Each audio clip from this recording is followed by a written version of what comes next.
زستانی ڕابردووە هاوشێوەی پێدەشتەکان ڕێژنەی باران دەبارێت لە ناو بینای قوتابخانەی شنوردووی کچان لە ناحیەی عەربەت.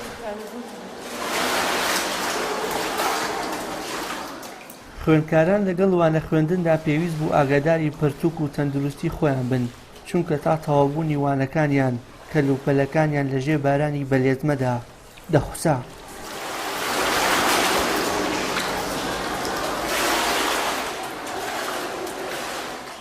بەڵام یەکێک لە قوتابیانی ئەم قوتابخانە کۆن و پەراوێزخراوە تەواوی دانیشتوانی ناحیەکە و هەرێمی کوردستانی تووشی شۆک کرد کاتێک پلەی دووەمی لەسەر ئاستی هەرێم بە کۆنمرەی 697 بە تێکڕای 99.7 بەدەستێنا. من دینا جەزانامی لە ناحیەی عەربەت لە ئامادەی شنوورێ دەمخوێند. کۆنمرەی 698 بەدەستێنا دووەم بووم لەسەر ئاستی هەرێم لە بەشی زانستی و هەروەها لە قوتابخانەیەک بووم کە لە ڕووی بیناوەدا ڕووخاو بوو و بەتایبەت بۆ زستانان و هاوینان ئەو کاتانە زۆر نەگونجاو بۆ خوێندن و بەتایبەت کاتی زستان ئاو دەهاتە ناو پۆلەکانەوە و بەڕاستی ناڕەحەتیە کردین و هاوینان زۆر گەرم بوو و تاکو ئێستاش من 3 ساڵ لە قوتابخانەی خوێندم تاقیگەمان نەبوو. سەرەتا سوپاس بۆ ئێوە.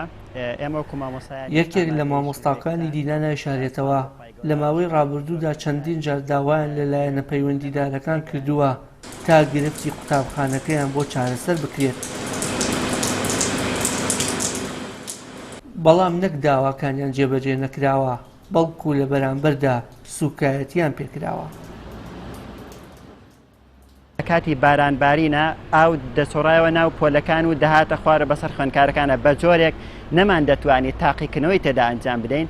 خوێندکارەکانمان باران بەسەریانە دەباری لە ناو هۆڵەکانی خوێندنە بۆیە بەداخەوە دەڵێم هیچ کەسێک ئاور لەم قوتابخانەیە ناداتێت. ئەمە ئاماژە بۆ بدەم دەبوو بەرپرسانی حکوومەتی هەرێمی کوردستان خزمەتی ئەم خوێندنگەیان کردایە.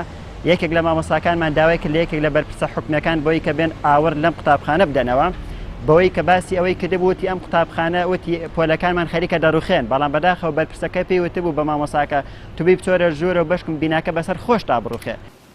دینا سەر ڕای ئاستەنگە فراوانەکانی بەردەمی، بەڵام بۆ بەدیهێنانی خەونی خۆی و خانەوادە و مامۆستایانی توانی بە کۆنمرەیەکی شایستە یەکێک لە کورسیەکانی پزیشکی گشتی بۆ خۆی مسۆگەر بکات.